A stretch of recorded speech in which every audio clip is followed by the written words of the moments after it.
Welcome to the Ignorance is Strength podcast. I'm your host, Fabian motherfucking Ojeda, and I don't know shit, but that's okay. All right, let's get this shit started. Thank you everybody for listening to the Ignorance is Strength podcast. I hope you all enjoyed the last episode talking about cryptos, and I still don't get it with Bao Lam. But we're back today with another familiar voice. He's been on before. He's an author. I want to welcome back for the second time, Mr. John Bukowski. How you doing today? Well, Fabian, great to be here with you. Like I said, had a real good time last time, and I'm thrilled to be doing it again. Yeah, definitely. You chuckled there at the whole cryptos thing. Do you not get it either? I've never understood it.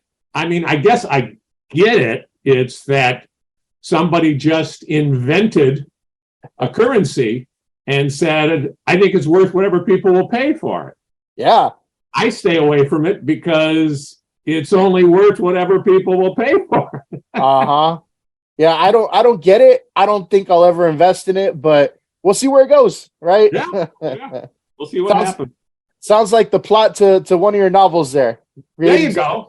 It's like, well, I'm hoping that someday it doesn't come crashing down because the rest of us will be impacted too, even though we don't have it. Uh-huh. For sure. Now, I was glad to see your email saying, hey, let's do it again. I did have a lot of fun talking last time. And last time you were on, we talked about Project Suicide, right? Yes. And it was a really interesting concept. I had to kind of refresh my memory. I'm like, oh yeah, I remember that. And it was about I guess like a researcher, right? And yeah, I'll give you the log line, as they say. It was a story of how a cure for Alzheimer's disease gets perverted into an assassination drug. Now high-profile politicians are killing themselves, and only a drunken genius can save the country. I like that, that anti-hero story, right? Yeah. And so I wanted to ask, since it's released and everything like that, what has been, the reception? How have people taken it? Any feedback on the book? Yeah, people have liked it quite a bit. I've been pleased by that. We've gotten some good Amazon reviews. The things I like the most were people said that they like the characters, and that's always real important. You want to make sure that the characters are good. And they've also said it was a page turner. I had a couple people said I read it in 3 days, which is great because I don't read books in 3 days. Uh-huh. So yeah, it's that's what you want in a thriller. You want a page turner with people like the characters. So I was very pleased with that, and hopefully get the same reception for Checkout Time, which just came out a little over a week ago. Wow. Yeah, and we'll get to Checkout Time right now. I just wanted to really quickly mention Project Suicide on Amazon. It's damn near 5 stars. Yeah, it's about 4.5, 4.4, something like that. There's one oddball review that is a 1 star. It's no review, just somebody put 1 star. And I'm only assuming that someone didn't read the book, but they didn't like a post on my website or something. So they just got on and gave you a star. You can't control that with the system. It's all anonymous. Yeah. As long as you buy at least $40 worth of Amazon stuff a year, you can post something on somebody's product. So anybody who did that could have put that 1 star in there. So I don't know. You said $40. That's not even half my order on Amazon every week. I know. It's kind of funny. It's like, I'll do that much in a week. Mm-hmm. I was wondering too, because it was such a cool story. Had there been any talks of like maybe turning it into like a Netflix thing or anything like that? I'm just wondering because like there's a lot of that's something that I don't have any control over. I have spoken to one independent filmmaker, and I sent him a copy of the book. But it's something that you don't really have control over. You just have to get it as visible as you can with the right people and hope that someone is struck by the concept. Mm-hmm. Sure. Would I love it? Sure. Absolutely. I think any author would love to have their work turned into a movie or a streaming series or something. But like you said, that's something you just try to get it out there as much as you can, and hopefully it takes off. Yeah, for sure. Now, with your new novel out, right? I was reading, what it's all about, Checkout Time, right? And it's kind of like a similar type of feel. It's not the same, right? But it's a similar feel. Where you got a scientist, right? And what is it, the FBI, right? So it's like a scientist versus FBI type of thing. And when we were last on, you gave some pretty cool tips about what an author should do, and you talked about writing about what right? And you know all about the medical field and whatnot, and that's interesting that your the two novels that we're talking about at least have to do in some way with the medical field. Right. Project Suicide was definitely what they call a medical techno thriller, like Michael Crichton used to write, and Robin Cook. This is also kind of a techno thriller, but here the technical material is really one of my other passions, and that's explosions. I was a bit of a pyro when I was growing up. Made my own gunpowder, loved fireworks, that kind of stuff, and big military history buff. And so the kind of research I did for Checkout Time had more, because we're talking, I'll give you a little synopsis of Checkout Time. Sure. Yeah. We're talking about a extortion bomber who's trying to he goes by the pseudonym Conrad Hilton, and he's trying to make a killing, really, from a group of hotel owners, and he's not above killing to make a point. He's pursued by a beautiful FBI agent and a handsome government researcher who happens to specialize in commercial fires, how they're produced and what they do. And everything goes well because they start pursuing him, but eventually he turns the tables on them, and the hunters become the hunted. So that's how that works. So I'm doing a lot of research online, looking at how you make things like napalm at home, and thermite, and plastic explosive. And I kept waiting to get this visit from Homeland Security. That's what I was going to say. Yeah. We have noticed your internet feed is awful cluttered with these terrorist types of things, but fortunately that never happened. Now I did do an interesting bit of research for it. It takes place primarily between southern Ohio and Tennessee. There's a lot of chases up and down I-75. There's bombs at hotels along the way, and there's two FBI offices, the Knoxville and the Cincinnati FBI offices featured in it. So I said, be good to see what one of those looked like. So I contacted the FBI in both of those locations, the field offices in Knoxville and Cincinnati, and asked for a tour. And in Cincinnati, they said no. They said it's up to the individual special agent in charge. That's the person who runs it. Right. And they can decide whether they want to let you do that or not. And this guy said no. But in Knoxville, they said, we'd love to have you. Let's set up a time. This was a few years ago. And I came down and got a 1-hour tour, private tour. There's no one else in the group. And got to meet with the armorer and the special agent in charge and see where all the worker bees do their surveillance stuff and hold their meetings. So some of that went into the book. I got to ask, that sounds really interesting because we see FBI and things like that in the movies and TV and stuff like that. And it's always such a exciting, thrilling kind of thing. But I imagine that maybe just visiting their offices is just like a lot of bureaucracy going on, right? They're just there is. I didn't see anything exciting. You go through the area where they have bring in prisoners, but there were no prisoners being brought in, that kind of stuff. And it's like most things, and this is about fiction writing. Most things in life, everybody's work or whatever, is humdrum. Mm. But no one wants to read about humdrum. Mm-hmm. So you kind of distill that into what are the exciting parts, and let's put them all together. Mm-hmm. And that's what you do with any fiction. In the field offices, I think it was funny though. There was a public relations person who showed me around, very nice lady. And when she introduced me to people, she would always say, "Now I'm going to tell you, he's a writer, so watch what you say." Uh-huh. Because he might use it. Right. And I obviously didn't put everything from my visit in there, but there are some nice tidbits which add spice. And I always say it's like writing fiction is like making a soup. The technical ingredients that you add in, the little technical, truthful bits in your fiction are like spice in the soup. Right. And they give it that flavor.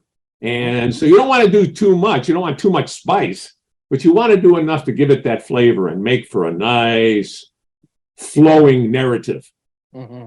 It's almost like telling a good lie, right? Like a great lie has that little nugget of truth in there that makes it such a believable great lie, Right. I've often equated it to being a con man. Mm-hmm. You're never going to hook anybody with some outlandish thing that everybody's going to roll their eyes with. You start with some pieces of truth, and people are like, this guy knows what he's talking about. Right. I'm going to believe him. And then you gradually feed in the BS, and they buy it, hopefully. Uh-huh.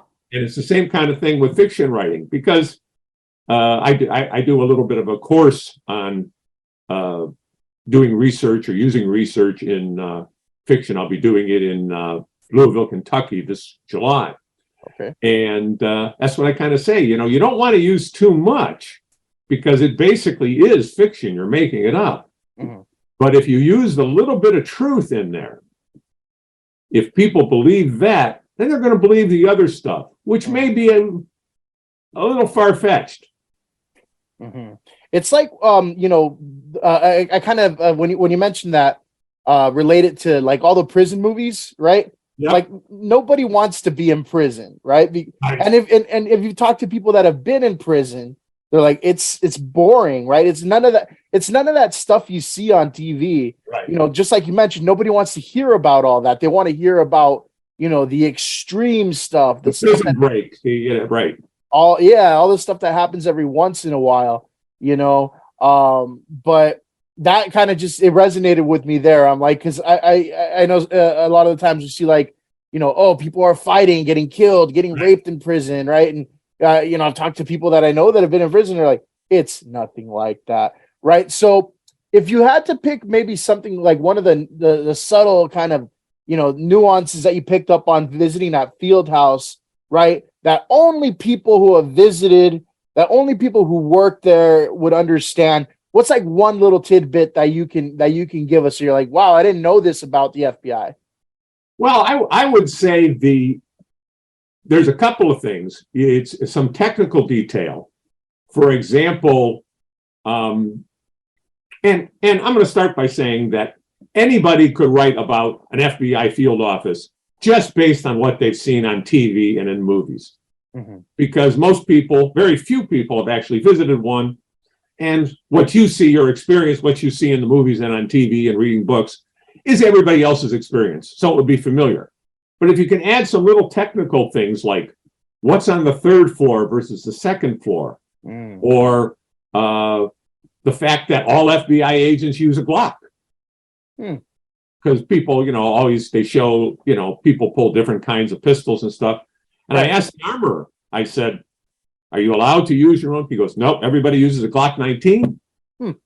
They're trained in Glock 19, 12-gauge Remington pump shotgun, and an M16.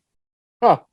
Everybody gets the same training in those three weapons, and everybody walks around carrying a Glock. So it's things like that, or just being able to say, the most impressive thing I saw there is as you first enter, there was a gate with a long walkway outside, and you show your credentials at the gate. They say, okay, and they let you in through the gate, and you walk up this real nice, long, pretty walkway. and you go in the front door, and there's a marble floor with the FBI logo put into the marble. And on it's all like mahogany wood around you, and there's a few benches, leather benches on the sides, and one wall is the Wall of Heroes, where they have a computer screen scrolling down all the FBI agents that have died. That, I mean, you get really an impression of the power of the FBI in that setting when you first in. I'm sure that's the intention. So that was the thing that I noticed the most, and I mentioned that in the book. Okay, cool. Yeah, so anybody who's kind of familiar with that, they'll appreciate that for sure. Right, and if not, you know, it's still the fact that you include that makes people think you've been there, because that would be kind of an odd thing to include. You know,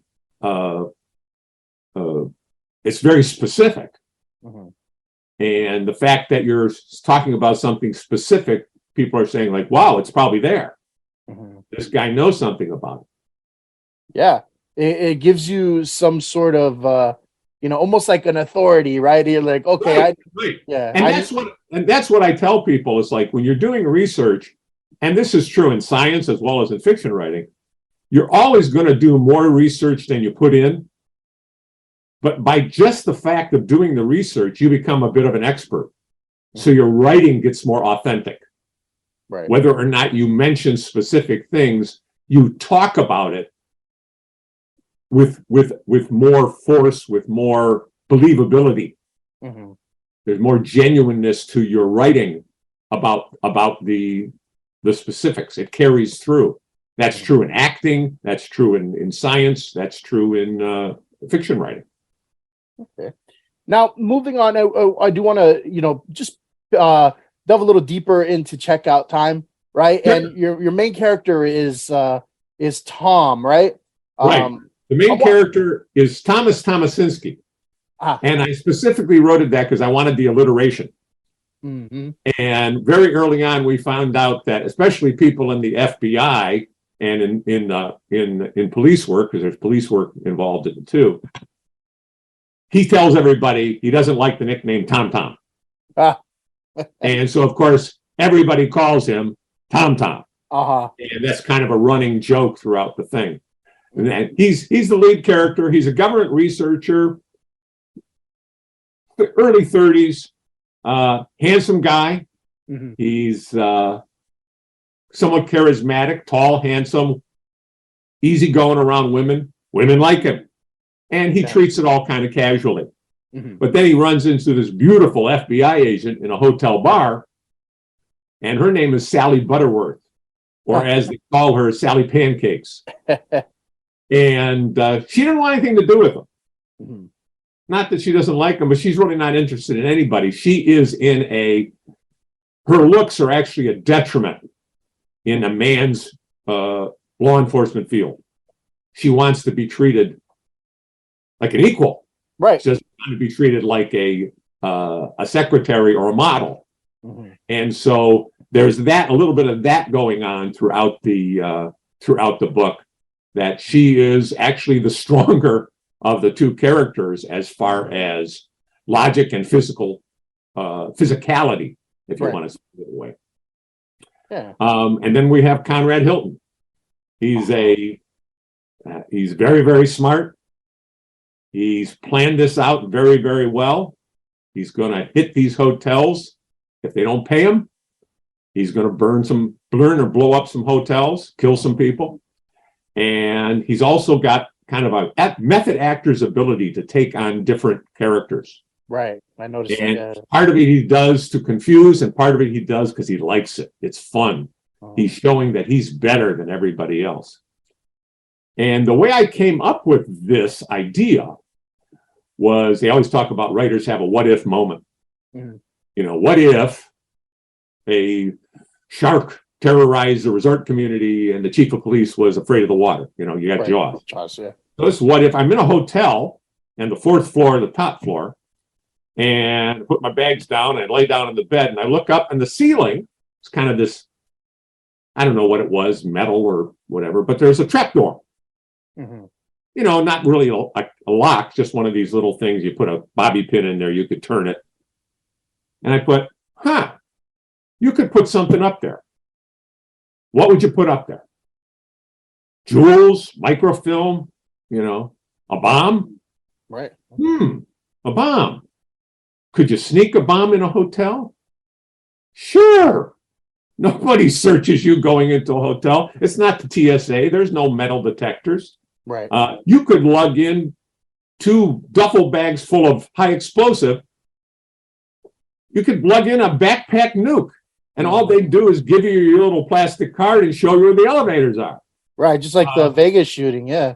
Right. So I think, okay, this is something that's believable. Somebody could bring a bomb, a big bomb, into a hotel. This is believable. And from that point on, my next step was to put a plot around it. I used the premise from an old movie from the 1970s that I really like. And not a lot of people have seen it. It's called Roller Coaster. If you ever get a chance to see it, it's a fun thriller. Got a great cast: George Segal, Henry Fonda, Susan Strasberg, Timothy Bottoms, Richard Widmark. Really great cast. And it's about a guy extorting amusement parks. I'm going to bomb your rides unless you give me money. So I said, okay, that's the good premise. That's where I came up with the extortion angle. And from there, I developed my plot, and everything went really smoothly. It was one of the most fun things I ever wrote. What about the name Conrad Hilton? Talking about hotels. I thought that was funny because it's a well-known name in the hotel. I mean, Conrad Hilton founded the Hilton hotel chains. Right. And I thought that, especially this guy's a smartass. That would be a great pseudonym for a smartass hitting hotels. The Midwest Hotel and Lodging Associations. That's the association that he's trying to extort money from. I made it up. It's not the big ones like Hilton and Marriott. It's the smaller chains. And for him, this would be a perfect way to shove it in their face, is to use Conrad Hilton as a pseudonym. I like that. Yeah, I picked up on that. I'm like, wait a minute. Yeah, it's familiar. Now, when writing, how much of you or people do you put into these characters, right? Do you put in like qualities of yourself or qualities that you wish you had or anything like that? All of the above. I mean, everybody does. And it's part of what you know, writing what you know. Everybody, whether it's an actor or a writer, you use parts of you use parts of people you know, you use composites of different people you know. In this case, Thomas Tomasinski, he's a little bit of my alter ego. There's some things about him that I wish I was more like, but he's also a guy who's worked for the government. I work for federal government. I work for state government. And I kind of paint the bureaucracy, of that. You're working a little concrete cube, and most of your life is humdrum. So for him, this is really a big deal that this is all happening. So and the characters came really easy. Now, all writing is hard, but the characters came really easy, almost full formed. I could hear them in my head. I could hear the accents in the southern ones. I could hear the cadence of Sally in the bar when they first meet, and how she's all business and she's kind of ignoring him. All of that came just kind of right away, ready formed. So for me, that was great. I mean, it made the writing that much more fun. Yeah, I thought about that. I'm like, the research and everything like that. I'm like, this sounds like John. I'm like, especially since it's like they always say, write what you know. That's not to say that if you're an insurance salesman, you can't write about cops. You can, but you got to do a lot more research. Otherwise, cops are going to read it and go, "What's this guy talking about?" So the more you keep it close to what you know, the easier it is to write. And I would imagine then at that point too, when you know what you're talking about, like the words just start flowing out, right? Because I remember, I was once asked in a college class, right, a creative writing class, it wasn't specifically like script writing, but that was one of the options. Like, well, I've never written a script before. I don't know what I'm doing, right? And the professor was like, just write about what you know. And I'm like, well, I've only ever worked in like schools and as a bouncer, right? And so I cranked out, like 40 pages of what would be, like kind of like a sitcom style, script. And it was amazing just how quickly, and not quickly, but how easily I cranked it out and was able to take things out. And and if you were to read it, you're like, hey, this sounds like this guy's been there before, because I had been. Right. The dialogue and the exposition sound authentic. And that's the advantage of writing what you know. You're already most of the research is already done for you. Because you have expertise in this area, whereas somebody starting from scratch, they got to do a lot of work on it. They gotta dig up. They got to immerse themselves into it for a while till they get it to the point where at least it's good enough for the average person not to say, I'm not buying it. Yeah. Well, like we talk about, having that, that authenticity, that authority, right? It's like, I wrestled in high school, right? And so whenever I see like a cheesy like wrestling scene in a TV on TV or in a movie, I'm like, they didn't do that in wrestling. I used to watch like Saved by the Bell, and they would have, like they would have like the wrestling meets in a tiny little room with, like these weird like gym mats. I'm like, there's specific mats for wrestling. I'm like, that is bullshit. Like that didn't happen, but and why is it just one match as opposed to like the whole team? Like, you start questioning those things. It's really funny.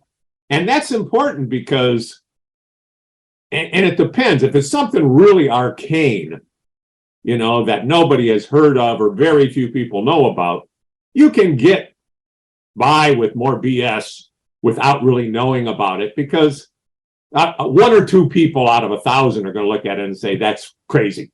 But when it's something common, like I talked about that for medical thrillers, a lot of people have been in hospitals. A lot of people are in the medical field. There's hundreds of thousands of doctors. There's hundreds of thousands of technicians and stuff. You've got a pretty big audience that knows this stuff. And if you do too much BS without, settling your bona fides first, they're going to be turned off and put your book down. Right. I guess you can get away with, like, if you were writing about, FBI agents, and if you say that they were shooting, I don't know, Smith and Wesson instead of Glock, right? Like revolver, something with a revolver, right? And most people wouldn't know the difference, but like, the people that have been there, they're going to be like, that is nonsense. Like that never happened, But you want to avoid as much as possible those emails where they say, I happen to be this, and you did this wrong, blah, blah, blah, blah, blah. They're going to be that random one-star review on Amazon, right? Right. And you don't know why, but yeah. Now with with Checkout Time, you said it just came out. It just came out. It was officially released end of March 30, I think. Wow, very recent. It's available through Amazon, Barnes and Noble. Local booksellers can order it because it's on Ingram, the big distributor. The Kindle is real cheap, like $3. And reasonably priced paperback and hardcover. And easiest way to get to it is just type in checkouttimenovel.com in your search, and it'll take you directly to Amazon. I noticed for your last novel, for this one, you have pretty cool like cover art, right? How does that come about? I'll show you. Let's see if we can get a picture of Checkout Time cover. Like a shadow. Yeah, there you go. And that's something we worked on. I went back and forth with the publisher and the cover designer on. I really wanted to get that feeling of fire. And if you look, there's the glow in the background. But I also wanted to get we don't really know for most of the book, or at least the first half of the book, who Conrad really is. Mm-hmm. And I wanted to get that shadowy character to him. And the guy in the hoodie, I think, works really well. Mm-hmm. Yeah, and I mentioned this because, a lot of people don't really like go to bookstores anymore. Not as many as in previous decades, right? But I think if you have like a really intriguing kind of something that catches your eye, a really interesting cover, you're going to get a lot more looks. At least more people are like, let me check that out. That's what they say. Cover is important. Your back of the book blurb is important, and your first sentence or first paragraph are real important, because people. I know I do. A lot of people judge if it's not an author I know, especially if it's Stephen King or Elmore Leonard or Stephen Hunter. I'm like, oh, I'm ready to read the book. I just want to see what it's about. But if sons you don't know, you're gonna look at that back cover blurb and say, does it sound interesting? And then maybe you might read the first couple of sentences and say, does the writing good? Does it catch me right away? And so yeah, I've heard people say, "Oh, the first sentence is not that important." Yeah, no, first sentence is very important. Yeah, it's your hook, right? So it's like, if I'm not hooked, why the hell am I going to continue? Right. Yeah. And checkout time starts with action, right in the beginning, right into the story. So you start off hot. Yeah. Well, that's what it is. It's really kind of a. It's funny because it's, like I said, part of the inspiration for it was the movie Roller Coaster, and it's kind of a roller coaster. Mm-hmm. With again, I mentioned, it's a different world now when it comes to books. Maybe if it were 20 years ago, it'd be a little easier to promote and things like that. Obviously, you probably promote on your your emails and your website and things like that, right? What else do you as an author do to get the word out there? Like, hey, check out my book. Well, podcasts like this, I've got another couple scheduled right now, and I've contacted most of the people that I was on for Project Suicide. Hopefully, I can get back on with them. You send out some books to influencers, signed books. Book clubs are always good. I've got a couple lined up already, and hopefully, I split my time between Eastern Tennessee and Southern Ohio, Dayton, which is one of the reasons that the checkout time travels between Southern Ohio and Eastern Tennessee. And so I'm going to try to hook up with some book clubs there. Local bookstores. I'm going to get a few copies into a couple local bookstores here, and hopefully some in Ohio. And as much as possible, you just try to do a little bit every week or so. Try to add a little bit more to the mix.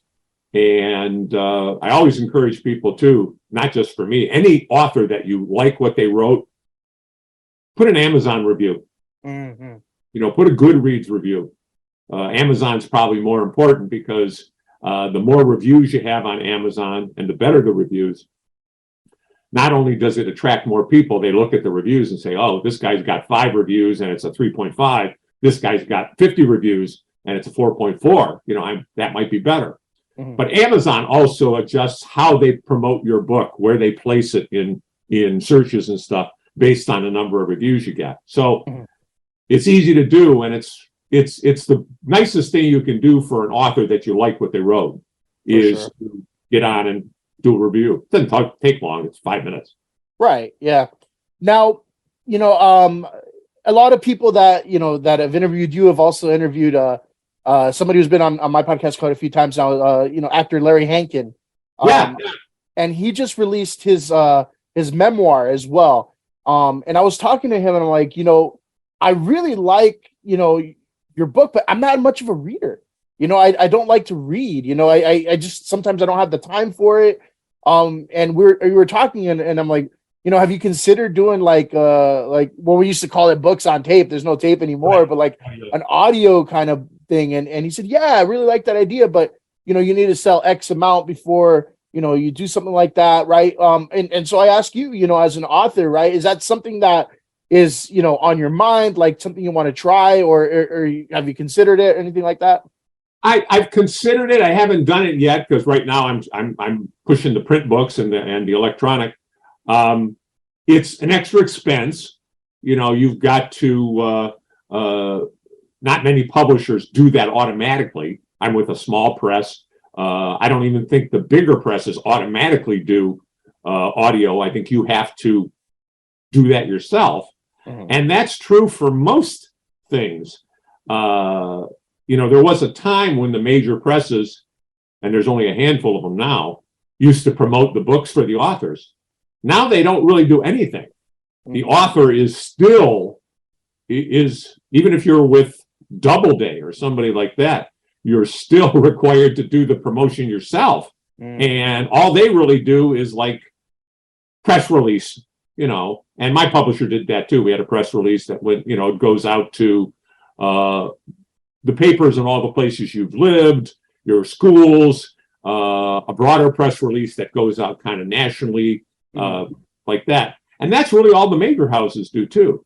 Mm-hmm. And so, yeah, it's up to you to try to get the word out there. Audio is great, and I've thought of doing it at some point. I would probably do it myself, do my own audio version.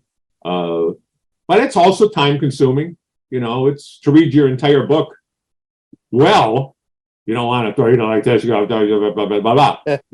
Basically a dramatic reading, right? Even changing characters when you come to them, changing voices.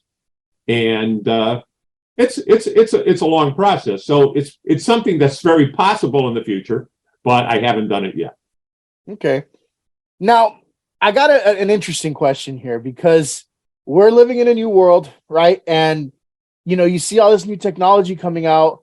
And I got a lot of ideas on this, but I noticed that, there's a lot more AI, stuff out these days, right? And people are talking about like, AI is going to revolutionize the world, even for writing. They talk about it can write your school essay for you. You can write a book in a day, right? Kind of thing. Right. It's like, have you, what are your thoughts on that, right? As an author, right? Well, to me, if a computer writes the book, a computer's the author. It's not my book. And people have talked about that, oh, I could do this. And then I could say, yeah, but what's the point of that? Mm-hmm. I mean, how can you take pride in something that someone else wrote, first of all? And secondly, and it's not like you're a celebrity and someone helps you write your memoir or your autobiography. Mm-hmm. It's your life. They're putting the meat to it. They're doing the writing part. It's your life. In this case, the book is your kid. It's the child of your mind. And that's the fun of writing it. Right. And that's the fun of promoting it, is that, you're putting yourself out there. It's a little scary because if people don't like it, they don't like you. Right. But if a computer's writing it, well, have the computer do a promotional tour because you as hell didn't write it. Yeah. And I wonder like how creative, an AI program can really get, because, you can tell it what to do. Like, hey, AI, write me a book about, a researcher and blah, blah, blah. And, I wonder how creative it can really get and how many twists and turns it could really like. Well, it becomes, I think, like many authors fall into formulas. Mm-hmm. And my wife always jokes that romance novels, the only difference from one to the other is where it's located, the names of the characters, and maybe the time period. It's all the same formula. And that's kind of what AI would be, at least at this point, is it would write like a formula. The nuance of the dialogue, I think, would be lost. Mm-hmm. Because I'm not sure computers can really write realistic dialogue. I've been pleased to have some published authors say, well, your dialogue really sounds like people talking. Mm. And that's what you want. And I'm not sure a computer could do that at this point. Yeah. That'd be an interesting topic for a new book there, right? AI. Right. I mean, yeah, that could be a great thing, something about AI writing the thing, and then it becomes We got to people from finding out about it, and somebody gets murdered, and then they got to cover up the murder. Yeah, you can do all kinds of stuff. It's the what if. I can even generate fake pictures, fake audio, fake video. Oh, yeah. Well, I've heard people say that with video, they say if you have somebody who's been in the public eye, so that they have been, there's lots of videotape or film of them, you can cut together a completely seamless interview with them, where you ask questions and they answer those specific questions. They can be dead. It doesn't matter. And that's a little scary. Yeah. They haven't done it in movies yet, but they're starting to. Yeah, even your most basic YouTuber can start to do that these days. Yeah, with the software they've got, sure. But yeah, I mean, it's it's a different world now. But I'm glad to have some of those people like you who have those old school skills, writing really good dialogue. Writing for me is a lot of fun. I think most authors, it's fun and heartache at the same time. I think there was some, I forget the author, but it's some classical author from the 19th century. And supposedly somebody came in a room and he was lying there with his head on his desk crying. And the guy said, "What's wrong?" And then he paused and said, "Is it the writing?" And the guy, through his tears, replied, "It's always the writing." And it's like, it's a great joy. It's a great, and but you gotta love to do it, or you can't do it every day. Right. Yeah, for sure. You got to be kind of I kind of relate it to acting too. I hear from a lot of actors, you got to be kind of like almost like a masochist at times. Yeah, right? A bit of an addict almost. Yeah. Uh-huh. If you don't do it frequently, you feel bad. For sure. But yeah, glad that to have you on again. Definitely glad to talk about where the updates with the Project Suicide. Hear about the new novel. Checkout time. Is there anything else you want to throw out there to the podcast world? No, just hello to everybody out there. And I just got back from vacation, I will say, and was a Grand Canyon railroad thing out to the Grand Canyon. And if you've never seen the Grand Canyon, I never had. It's not something you can get from pictures. You have to be there in person, gives you a whole nother perception. So I would throw that out there. If anybody's never seen the Grand Canyon, I'm sure it's the case with other of our national parks. Go and do it. Nice. But yeah, checkout time. Like I said, anybody wants to check it out. Simplest way is checkouttimenovel.com, all one word, and that'll get you right to the Amazon page. Or you can go get more updates and stuff on my website, turtlerjohnb.net. All right. Any social media, anything like that? Yeah, I'm on Facebook.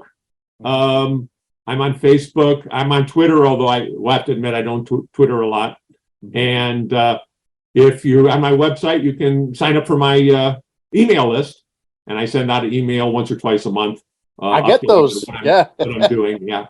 So for sure. Well, thank you again, John. And everybody listening, check those out. Check those 2 books out. Right, leave a nice little review there on Amazon if you like it, or if you're one of those weird 1-star people. Who cares? I can't stop you.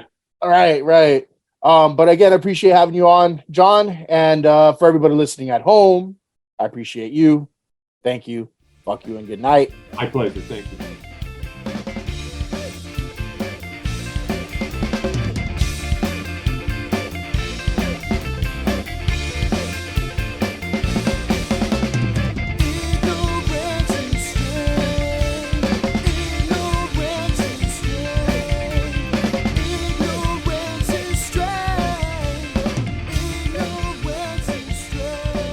Subscribe to the Ignorance is Strength podcast on Spotify, Apple Podcasts, and Google Podcasts. Like, follow, and share on Facebook and Instagram at Ignorance is Strength Podcast, and on Twitter at The Ignorance Pod.